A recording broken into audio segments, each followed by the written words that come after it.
Good evening everybody, this is Mr. Driving School. I'm just videoing a short video about Enfield test route where most common area people fail the driving test. So this is one of them, is with restrictions near Enfield Lock train station.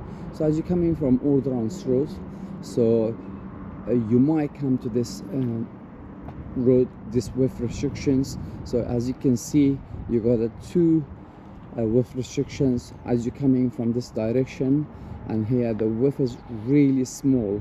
So what we need to do at this point, we need to check our mirrors really slow, completely stop. Around this point you got to stop completely, then really slowly look both sides of your cars, how much space you have, then take your time.